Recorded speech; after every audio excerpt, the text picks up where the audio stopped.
time, we've no control. Nah, perkenalkan kami dari kelompok 2.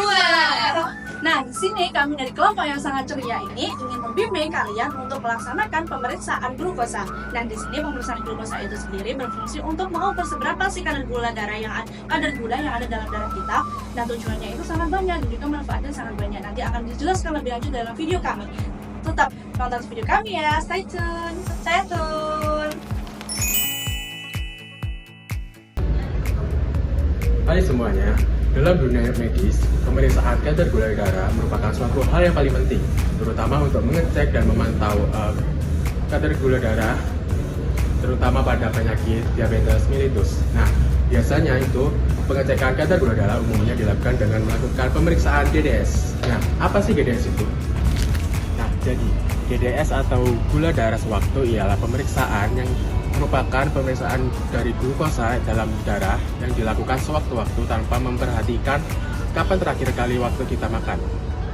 Nah, pemeriksaan GDS ini sangat fleksibel, di mana dia dapat dilakukan sebelum atau tanpa melakukan puasa terlebih dahulu. Nah, pemeriksaan ini itu sangat berguna bagi pemeriksaan secara cepat karena memudahkan untuk screening terhadap diabetes mellitus. Nah, kadar gula dalam tubuh ini bisa dilakukan dengan 3 pemeriksaan. Jadi pemeriksaan kadar gula darah ini bisa melalui 3 pemeriksaan. Ada 3 jenis pemeriksaan gula darah. Nah, yang pertama itu ada GDS, gula darah sewaktu. Yang kedua ada gula darah puasa. Yang ketiga adalah gula darah. Tes pemeriksaan gula darah yang dilaksanakan ketika sudah makan setelah 2 jam. Nah, yang pertama itu adalah gula darah sewaktu. Nah, kita akan bahas dari mulai pengertian, kemudian bagaimana cara melakukannya, waktunya, kemudian nilai normalnya berapa. Nah, di sini yang pertama itu adalah GDS, gula darah sewaktu. Itu adalah gula darah yang dilaksanakan pemeriksaannya itu dalam waktu tersebut. Ketika seseorang itu merasa mungkin dirinya itu merasa ada indikasi terjadinya diabetes, seperti mudah haus, terus kemudian mudah lapar, mudah lelah, berat badannya turun drastis, sering buang air kecil, nah seperti itu. Nah, itu kan mengindikasikan adanya indikasi gejala diabetes. Nah, dari itu pemeriksa itu langsung takut ya, seseorang itu langsung takut. Nah, di situ kita tidak mengetahui seseorang itu telah makan atau tidak makan. Nah, itu bisa disebut dengan gula darah sewaktu. Nah, itu bisa kita gunakan gula darah sewaktu itu pemeriksaan itu ketika seseorang itu mengalami hal tersebut. Nah, jadi gula darah sewaktu itu tidak terbatas waktunya. Bisa kita laksanakan dengan apapun setelah makan atau sebelum makan, terserah kita, dari siang, malam, ataupun kapanpun. Itu untuk mencegah kekhawatiran kita misalkan kita terindikasi adanya gejala seperti diabetes. Nah, kemudian yang kedua itu ada GDP. GDP itu adalah glukosa atau pemeriksaan glukosa puasa. Nah, ketika puasa itu adalah kita melaksanakan pemeriksaan gula darah itu harus puasa dulu. Biasanya puasa yang dilaksanakan sebelum pemeriksaan gula darah itu adalah 8-12 jam. Nah, itu fungsinya untuk apa sih? Jadi sebelum tubuh kita menerima asupan makanan, ya seperti yang sudah saya sebutkan tadi, bahwa gula darah kita itu berasal dari asupan makanan yang kita makan. Nah, dari itu apabila kita tidak mengonsumsi apapun, kita tidak minum apapun, pasti kadar gula dalam tubuh kita itu netral, tidak mendapatkan tambahan gula dari makanan atau minuman yang kita konsumsi. Sehingga ketika kita mengecek kadar gula darah kita setelah puasa 8-12 jam itulah nilai akurat tanpa adanya tambahan dari konsumsi makanan atau minuman yang kita konsumsi. Itulah ada nilai akurat dalam tubuh kita. Nah, kemudian yang ketiga adalah kadar gula darah setelah 2 jam makan. Nah, ini apa? Ini tujuannya itu untuk mengetahui setelah kita itu makan. Misalkan kita melaksanakan pemeriksaan yang tidak diinginkan. Ketika ada mungkin kita setelah makan, terus kita jalan, ada pemeriksaan gula darah. Nah, kita kan nggak tahu, kita itu bukan sewaktu, tidak kita tentukan, dan juga kita tidak puasa. Jadi itu refleks dari tubuh kita ini melaksanakan pemeriksaan gula darah itu tanpa kita sengaja. Nah, di situ setelah 2 jam ataupun beberapa jam, ataupun mungkin 2 itu masih disebut dengan pemeriksaan gula darah 2 jam setelah makan. Tapi tidak bisa disebutkan cek pemeriksaan gula darah puasa karena itu belum tidak makan selama 8-12 jam. Nah, ketika pemeriksaan itu yang dinilai adalah sama dengan kadar gula darahnya. Tapi perbedaannya adalah ketika gula darah GDS waktu ini nilai normalnya adalah yang penting tidak melewati batas 200 mg per desiliter. mg/dl. Jadi tidak melebihi 200 mg/dl itu tidak mengindikasikan adanya gejala diabetes pada tubuh. Terus kemudian jika GDP itu adalah normalnya nilainya adalah 77 sampai 99. Nah, apabila lebih dari 126 mg per desiliter itu maka menunjukkan indikasi adanya gejala diabetes. Kemudian apabila yang di gula darah setelah makan 2 jam ini adalah menunjukkan adanya kadar gula darah itu normalnya tidak sampai 140 mg per desiliter. Nah, ini semua itu bisa digunakan sesuai keinginan kita. Jadi ketika kita ingin melihat seberapa besar atau seberapa banyak kadar gula darah dalam tubuh kita tanpa adanya tambahan makanan atau minuman, itu kita bisa menggunakan kadar gula darah itu melalui pemeriksaan kadar gula darah yaitu GDP. Kita harus puasa dulu. Nah, perbedaan dari ketiganya itu apabila yang di setelah makan 2 jam ini adalah fungsi utama dari perbedaan yang lainnya itu apabila yang GDP tadi kan untuk mengukur keakuratan dari kadar gula darah dalam tubuh kita tanpa dapat tambahan kadar glukosa dalam makanan yang kita konsumsi atau minuman yang kita konsumsi. Nah, ketika sewaktu-waktu kita mengalami atau kita mengalami gejala seperti terindikasi diabetes. Nah, kemudian yang setelah 2 jam makan ini tujuannya itu untuk mengetahui seberapa efektif tubuh kita mengelola kadar gula darah dalam tubuh. Nah, sehingga setelah makanan yang kita cerna itu apakah kadar gula darahnya itu meningkat atau bagaimana. Nah, sehingga tubuh kita bisa mengetahui bagaimana tubuh kita itu bisa mengatur kadar gula darah dari makanan yang telah kita makan. Tujuan pemeriksaan GDS itu apa ya? Yang pertama, mengetahui kadar gula darah secara cepat dan kapan saja. oh gitu ya. Iyalah, GDS ini dapat dilakukan tanpa memperhatikan waktu makan. Jadi bisa diperiksa baik siang, pagi maupun malam. Yang kedua, Screening kemungkinan diabetes. masa sih Nis? Iya dong.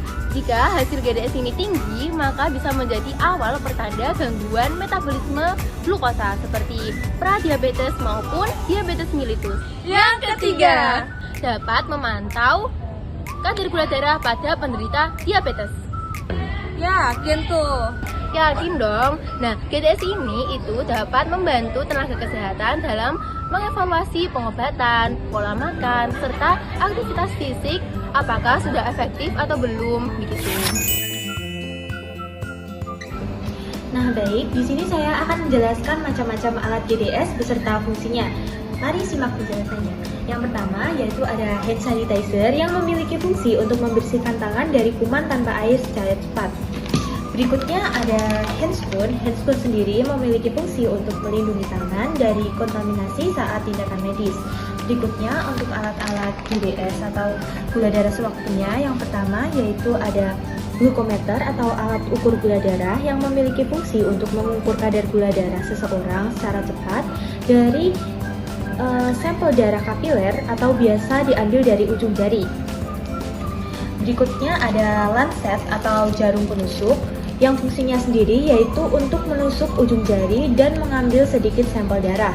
Nah, gabungan dari lancet itu sendiri adalah pen lancet atau disebut dengan lancing Davids yang berfungsi sebagai alat untuk menusuk kulit dengan jarum lancet kecil ini tadi agar darah dapat keluar.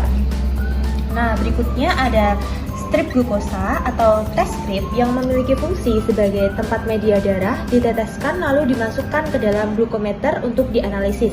Nah, untuk bentuknya sendiri seperti ini ya. Tidak boleh dipegang karena ini termasuk benda yang steril.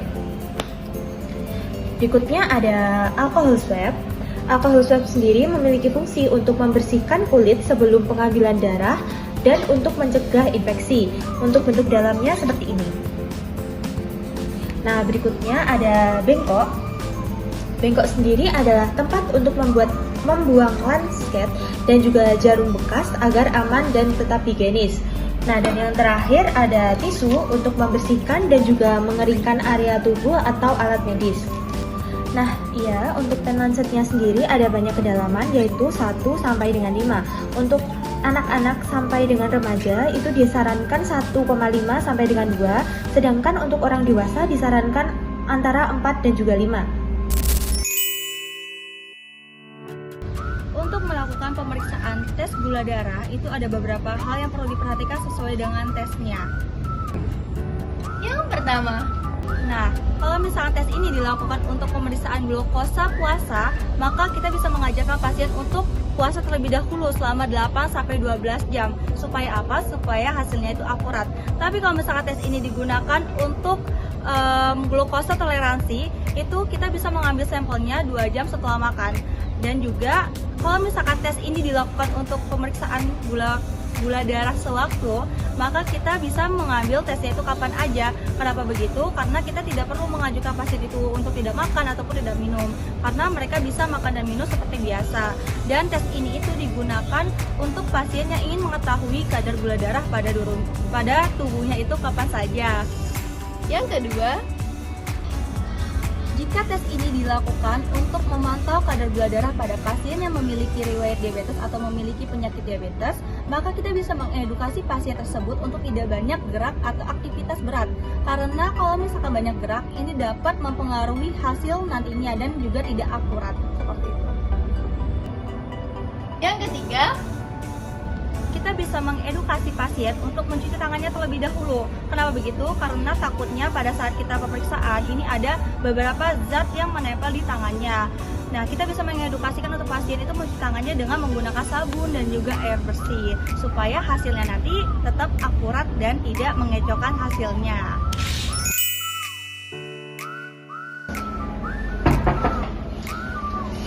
Selamat datang Mbak, silakan masuk. Silakan duduk. Silakan duduk, Mbak. Baik Mbak, sebelumnya boleh perkenalkan namanya siapa? Nama saya Nisa. Untuk umurnya berapa ya Mbak? Saya 20 tahun. Oke, baik, di sini saya perawat Nisa dan perawat Aura. Di sini kita akan melakukan pemeriksaan gula darah dan tujuannya supaya kita tahu kadar gula darah pada tubuh kita sendiri. Apakah Mbak bersedia? Sebelumnya sudah makan Mbak? Sudah makan ya. Apakah ada keluhan? Sampai ini enggak ada. Oh, nggak ada keluhan ya. Oke, baik. Kami langsung pemeriksaannya Mbak.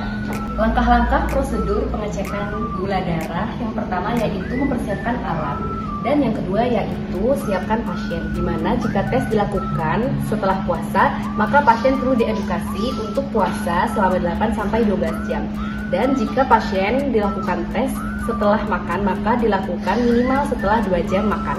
Yang ketiga yaitu mencuci tangan pada tangan pasien dan juga tangan perawat supaya higienis.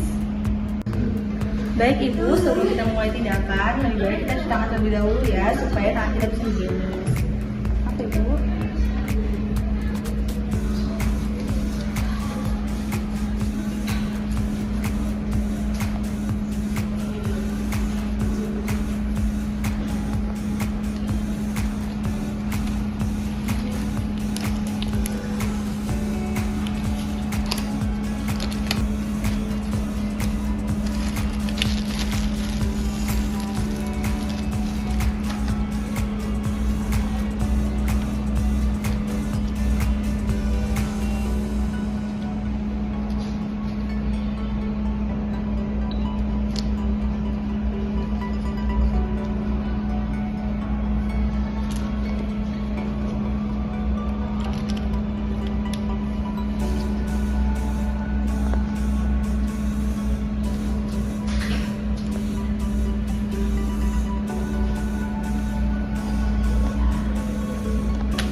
Baik Ibu, maaf ya Bu, saya pinjam tangannya dulu.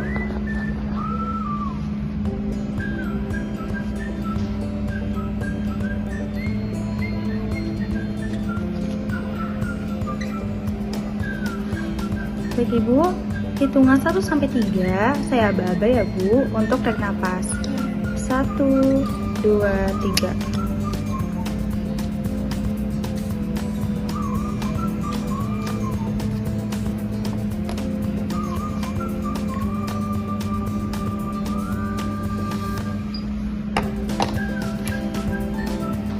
Maaf Ibu, boleh ditekan.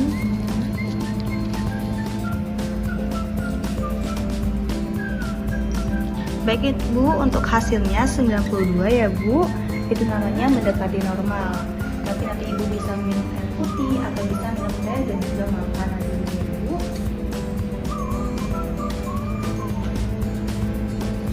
Baik, untuk pemeriksaan gula darah itu tadi Ibu sudah selesai. Apakah Ibu merasa pusing atau sakit tadinya? Tidak. Oh tidak, oke baik. Tadi kalau Ibu butuh apa-apa bisa Ibu kembali lagi untuk tes gula darah ya Bu. Terima kasih atas kerjasamanya. Terima kasih Ibu. Boleh